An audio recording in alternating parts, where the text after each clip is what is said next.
Bad beats? Just suffered a bad beat? That's a really good thing. I'm serious. You need to learn to love bad beats because they're indicative of you playing good poker. We're going to play a little bit of zone poker here and we're going to explain what I mean by that. So stick around.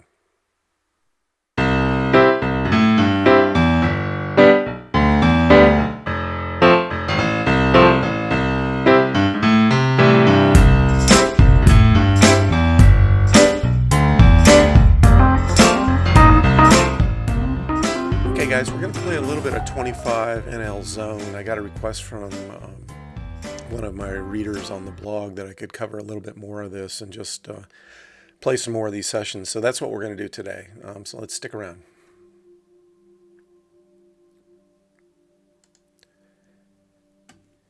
Okay, so we're in a 25 no limit zone game here on Ignition. We got we just started, bought in for the full amount. These little raises like this are often weakness. They're just people trying to take down the pot at 25 NL. So the fact that he did not re-raise, we can rule out things like ace-king, aces, kings, queens, that sort of thing. I'm going to go ahead and bet here again.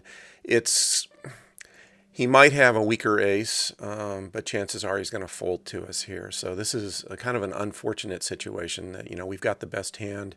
We do have to bet, as if he's got a small or medium pair. We don't want to let him see a free card. And so we've got to bet there, but chances are he's going to fold. And that's just unfortunate. But that's poker. So you don't get fancy. You don't check there and try to, get the guy to, let him see a free card and catch up, if you will, because often when they catch up, they'll pass you, and you don't want that to happen. So you got a value hand. 9 times out of 10, as I said in my last video, you bet for value. And you hope the guy comes along with a weaker ace or, doesn't believe you and he's got jacks or, something like that. So. Okay, here we've got king 10, pretty hand. We're going to be out of position, unfortunately, and then there's a big raise under the gun here in the 6th seat. So this is an easy fold. King 10 off is just a trap hand. When you face a big under the gun or early position raise from somebody like that, he had a big stack too, which indicates a good player, which means he understands position and he's playing a tighter range in the earlier seats. So the hands that you're up against there, a lot of them dominate you when you have king 10 off. So just fold it. Just fold it and move on. It's one of the real beauties of zone that which is great for bankroll building and practicing pre-flop hand selection and those kind of drills. Here we got a big raise under the gun, $2. 8 times the big blind, kind of crazy. We're going to fold the ace-8 here as well. You can what I was saying is the advantage or beauty of zone poker or fast fold poker is you just move on to the next hand. There's you need to take that attitude if you're in a regular cash game, but it's easier when you're in the zone mentally because the next hand's going to be instantly dealt to you, and you don't even have to wait that 45 seconds or a minute for a hand to play out. Okay, so we raise king queen off under the gun. This is another one of these situations where we just have to go ahead and fire again. We probably have the best hand. If he's got, pocket sevens or pocket deuces, God bless him. That's just that's the breaks. But we're going to keep firing here. We probably have the best hand, and so we're betting for value. And if he folds here, fine. The fact that he came along is a little interesting. I'm going to check and see if we can get him to bet into us. I think we have the best hand now. He didn't bet. I'm pretty sure he would have folded there on the river if we had bet. He might have had like king 10 or something along those lines, or backdoor flush draw with the spades that improved on the turn and then just didn't get there. So there a check is appropriate. Because the advantage of checking on the river, in contrast to what I said earlier here, where you don't want to give your opponent a free card. Well, you're on the river. There is no free card yet to come. All the cards are out, so the danger of letting your opponent see another card is gone. Okay, we're going to raise the Queen 9 suited on the button here, pure steal attempt, and it went down, so that's good. On the earlier streets, if you've got the best hand and it's vulnerable to somebody catching up, they've got a medium pair, and they could set up on the turn or something like that. You don't want to let them. You don't want to let them see that card. You want them to pay for the privilege of seeing another card. And when you're on the river, you're past that point. There are no more cards to come, obviously. So you can sometimes get a little bit, for lack of a better word, fancy or tricky, and check to your opponent if you think that he's not going to call a bet. There's like a big probability that he's not going to call a value bet from you on the river. Check. Sometimes check to him and let him get tricky himself and maybe try to steal the pot back from you. So this isn't going to be a huge session. I just wanted to do 15, 20 minutes or so. I'm going to fold the Jack 3 off. So just got back from Hawaii last night. Long trip, kind of brutal. Had to basically fire a guy, a new hire that we had just hired. We ended up firing him, and then he had to fly on the flight back with us from Hawaii to the mainland, which was a little uncomfortable. He sat behind me on the plane, and I was waiting for the dagger to come through the seat back. But he just wasn't working out. When it comes to personnel issues like that, just pull the Band-Aid. You're wasting their time. You're wasting your time. If you give somebody a couple of shots to improve, but if they're on probation and it's easy to get rid of them, just do it. That's sort of one of my many lessons learned supervising and managing engineers and technicians. Good guy, just was a bad fit for us. Just wasn't going to fit into for lack of a better word, the culture of Hawaii, which is very different than mainland workplace environments. There's just a lot more stuff you've got to be aware of. So, okay, so we've got a late position raise here. This feels like a steal to me. This is borderline. We could re-raise and defend, but then we're going to be out of position. We've got a big stack on our left that might decide to get frisky. I'm going to go ahead and just fold. It timed me out, but this was probably going to be a fold for us anyway. So anyway, that was not a fun experience to have to fire somebody and then fly back with them. I'm going to raise the ace-8 off here.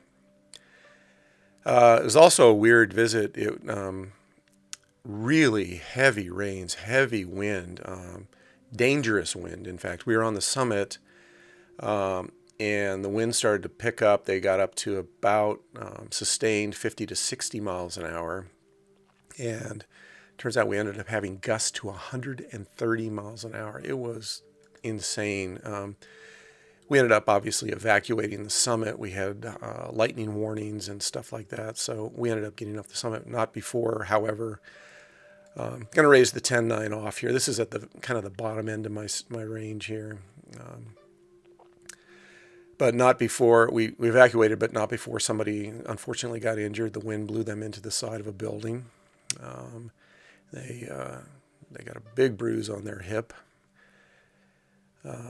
And also the next morning we came up the mountain and we had 2 large fiberglass septic tanks that we had staked down to the ground. They were gone. So this is a pretty dry board. We may end up having to fire 2 barrels here because this did not hit anybody's range there. That's a pretty dry board. Yeah, there's clubs, but whenever the board pairs like that, it makes it unlikely that the opponent, your opponent, has hit that range. So we probably have the best hand there still. Again, we're not going to let the opponent or villain see a free card. We're going to go ahead and bet if we think we have the best card. We didn't have a made hand, obviously, but we still were ahead of his range. Could easily have, we had ace queen. He could easily have queen jack, something like that, and we don't want to let him pick up a jack on a turn. So we're going to go ahead and fire and protect our equity in the hand.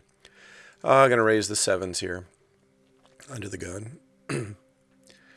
So we came up the next morning, and these two big, I forget what they were, 10,000 gallon tanks, underground septic tanks that we were going to install, were gone.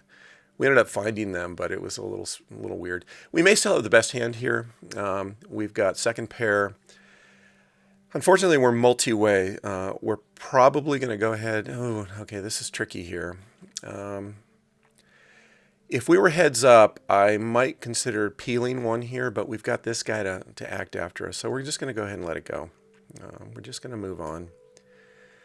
That's a little bit of a tricky spot there, but one of my rules in poker is don't make your life tricky. If you're in a situation where the action's on you and you get to make the decision whether you're going to continue or not, and you don't really know where you're at, and there's still some uncertainty, multi-way, other players to act. You don't really know what you're up against. Just fold. It's that easy. You don't have to put yourself in tricky positions if you don't want to. And a lot of players I see, a number of students that I play against, somehow get it in their head that they've got to play the the pair of sevens there, and they're not really sure where they're at, and yada, yada, yada. Remember, folding doesn't cost you anything. This is one of those things that's really hard for people to appreciate, especially beginners. Okay, so we got a limp under the gun from a huge stack. He's been sitting here a while. And then a big stack as well re-raised him. So, again, we don't know where we're at in that hand with the ace-7 off. I'm going to raise the ace-3 suited here. And I misclicked. I min-raised, unfortunately. So this could entice somebody to come along. Fortunately, they didn't. If you don't know where you're at, just fold. Folding does not cost you anything, folks. Folding is zero EV. I don't care how much money is in the pot. The math does not lie. When you fold, the expected value of folding is $0. Full stop, period. Doesn't matter how much you have, quote unquote, invested in the pot already. It doesn't matter how big the pot is or how little it is for you to call. Folding is zero EV. Now, if calling or betting or raising is plus EV, even by a penny or so, you should do it compared to the folding. But there, we don't know where we're at, and we can't really do that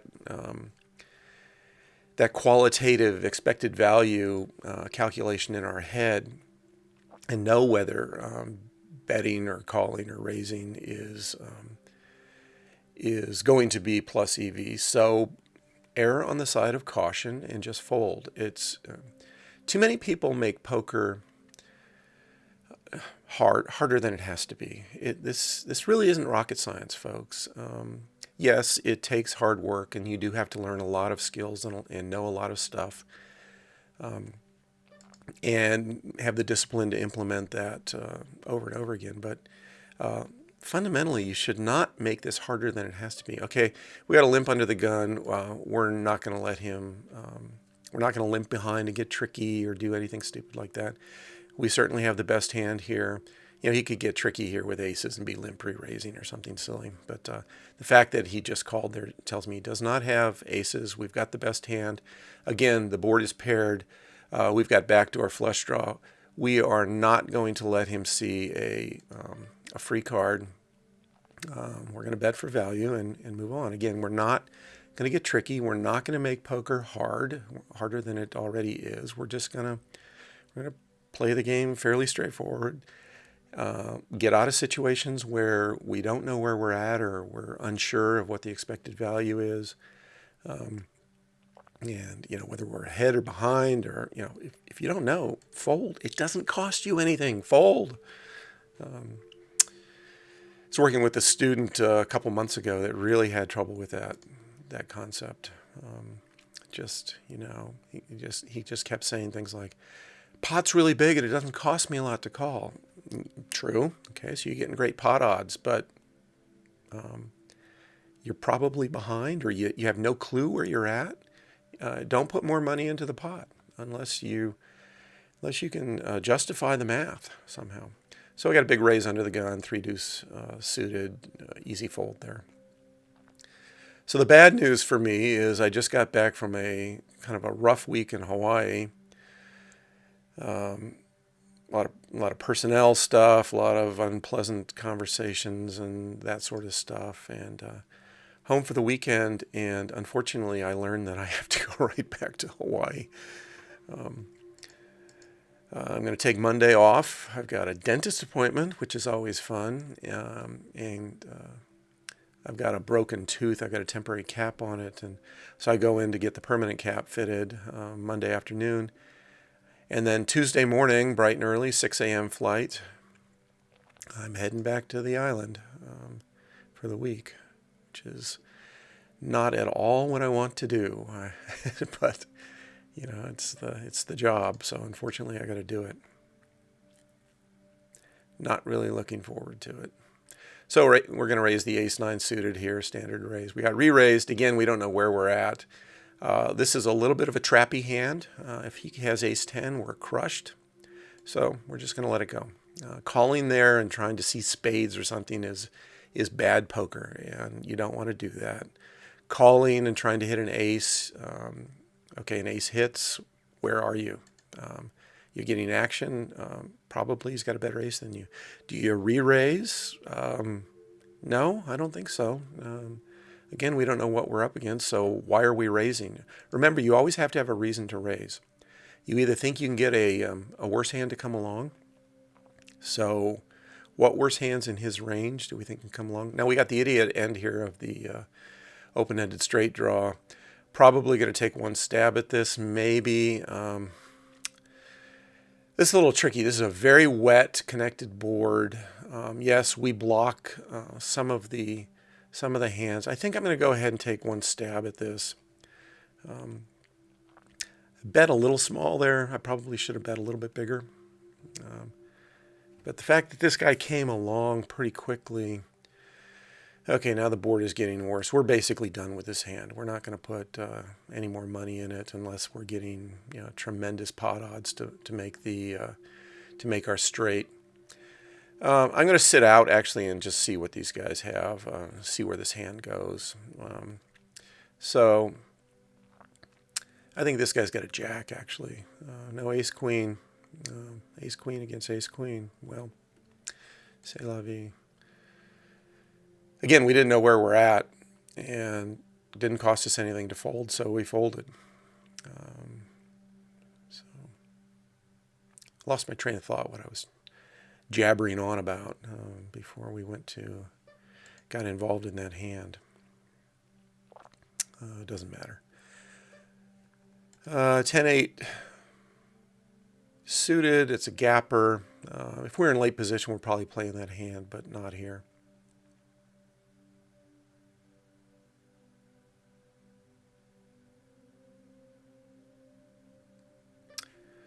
Let the 7-6 off go. So I think the next big blind. Again, I just wanted to do a short session. I got a little bit of free time this morning. I'm going to raise the sixes here. Calling is okay. The problem is we've still got 3 players left behind us. We don't necessarily want them to come along here. And we got smooth called here. Pretty dry board. I think I can go ahead and profitably c-bet. And if somebody comes along, you know, if he's got a 9, we're beat. He's going to let us know. But I think we c-bet here a lot. I'm going to go ahead and fire again. I think we still have the best hand. If we get re-raised, it's a fold, easy fold. And we're going to fold. There we go. Unfortunate. That second barrel was maybe a little ill-advised for us to take. Hard to say. I was kind of assuming he was on a middle pair or something like that. So we got top 2 in this hand. There's a diamonds out that we have to be wary of. We've got the best hand for sure here. And diamonds just got there. Some straights got there. We're firing again. If we get re-raised here, we're in a pickle.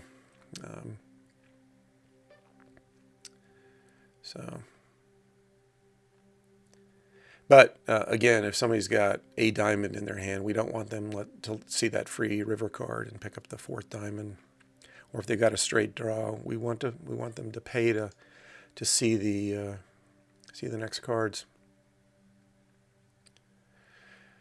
So unfortunately, I'm going to have to head back to Hawaii. The good news is I played some poker in the evenings in the hotel room just as a way to wind down.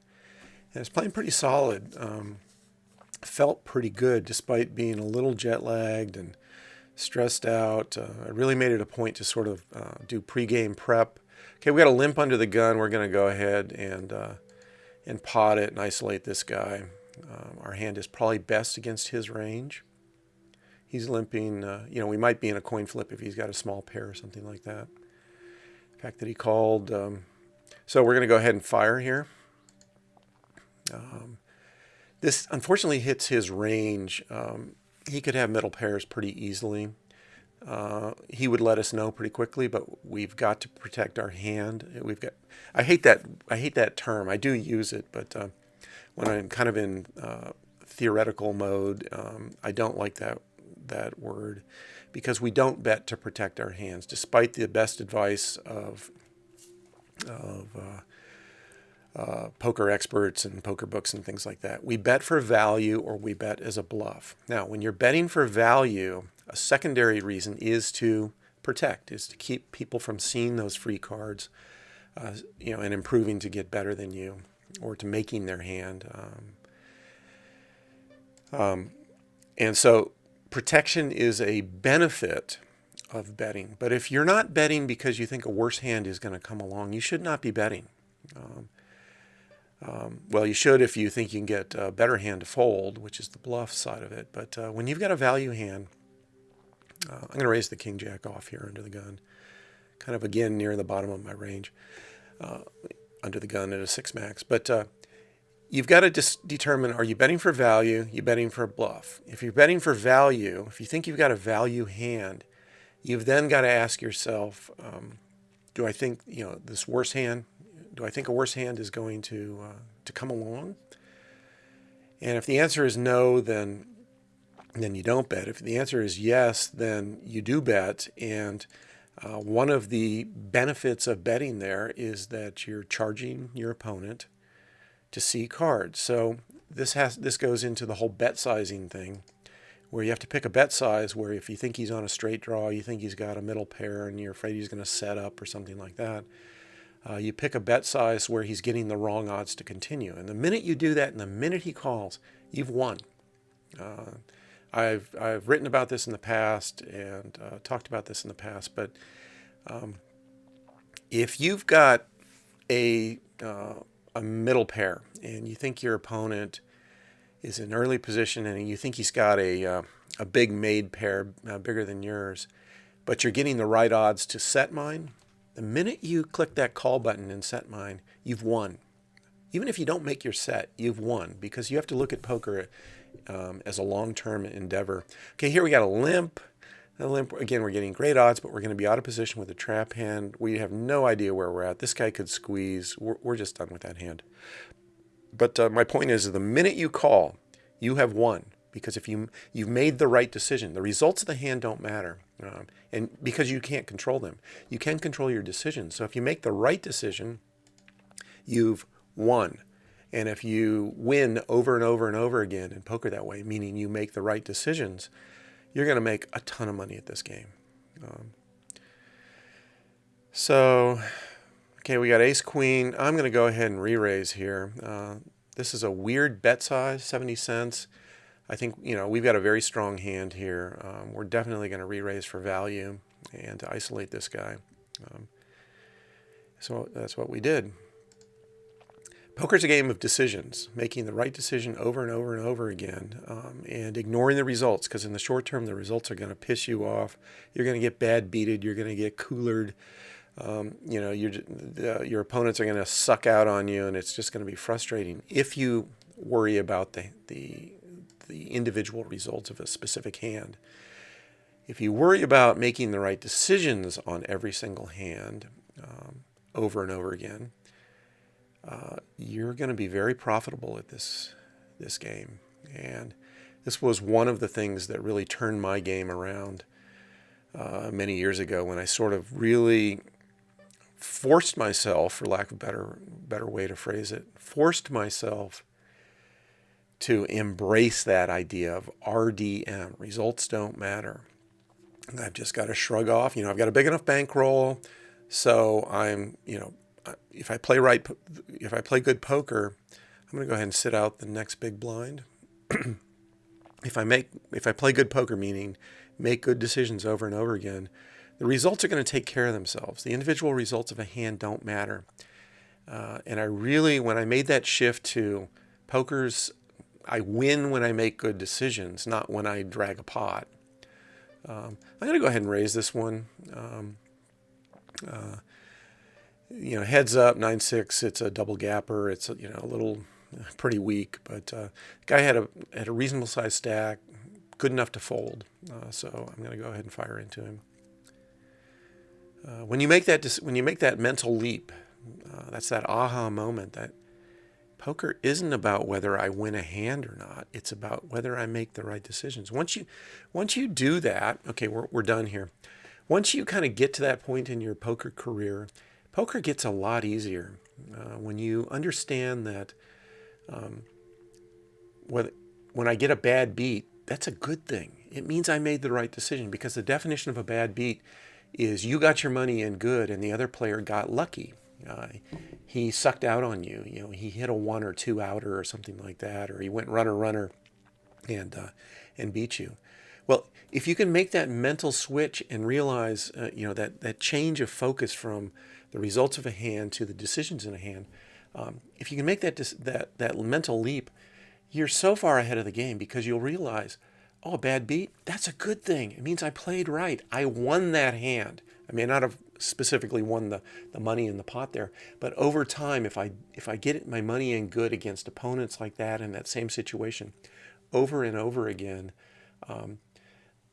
8 times out of 10, or whatever the number is, whatever your equity is in that particular hand, that particular situation, means you're going to crush them. You're going to take so much more money from them than you're going to lose to them in the short term, individual bad beats or coolers and things like that. That's what poker's about. Poker's a long-term endeavor. It's getting your money in good, ignoring the results, shaking off the results, getting to that point where you're like, ah, crap, I got a bad beat. Okay, I have to look at it instead of being, damn it, these idiots play any 2 cards and they beat me all the time. Instead, if you can get to that mental place where you're saying, a bad beat's a good thing, because it says I played the hand right. I made the right decisions. I got the money in good. Short-term variance just won that particular time. And that's okay. That's in fact, it's beyond okay. It's a good thing, and I mean that sincerely. Because what it means is you're playing good poker. Poker is a math game, expected value. EV equals expected value equals the probability you're going to win a hand multiplied by the amount of money you're going to win when you do win, minus the probability that you're going to lose that particular hand times the amount of money you're going to lose. And if you can play with those numbers, the probabilities and the amount of money that you're winning and losing, such that the left side of the equation, the expected value side of the equation, is positive, you've done your job. And now if you can just do that over and over again, over the course of a poker session, over the course of a poker week, a month, a year, a lifetime, you're going to make a lot of money. And I'm kind of proof of this. When I first started out, I was a winning poker player for good or bad reasons. Early on, it was pre-Black Friday days. The games were a lot easier, and I was winning because I was playing okay, but also because I was up against such horrible players. Post Black Friday, when the games got tougher, I really had to up my game and really move into this mental place. Not only improve my technical skills and all that stuff, and pre-game preparation and studying and working on theory and leak busting and all that stuff, and improving my hand reading abilities and all that stuff, but really work on the emotional side of the game, where I really started to focus on this concept of results don't matter and decisions do. that made a huge difference in my game, and that's what you need to do in your game too. You need to make that mental switch, turn that switch in your brain, and where you treat bad beats as bad things and instead look at them as good things, because again, a bad beat by definition means that you've got your money in good and your opponent sucked out. Well, if you get your money in good, it means you've made the right decision, and that's all you can control in poker, is making the right decisions. You can't control what your opponent's going to do. You certainly can't control what cards come out on the board and the run out of the board cards and whether you win that hand or not. But what you can control are your decisions. Folding pre-flop when it's appropriate, all of that kind of stuff. Betting for value, betting as a bluff, not betting when you don't think you're going to get a worse hand to call or a better hand to fold. All of those kind of decisions is what poker is really about. If you can do those decisions over and over again the right way, you're going to make a lot of money. It's just that simple. So thanks for joining us. This was another fun session. We didn't make a lot of money, made a couple of bucks, $2-3. But that's okay. We're not focusing on those individual results. We're focusing on the decisions we made in the hand. We made a couple of mistakes in here. I'm going to go back and probably review this session and pick out some of the hands that maybe I double-barreled in one situation where probably just giving up would have been a better play. But that's okay. You can go back and second guess yourself and determine whether you made the right decision or not, and then adjust your game moving forward. But getting upset that we lost money on those hands is silly.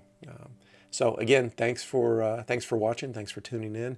If you haven't done already, I'd really appreciate it if you give me a like and or subscribe.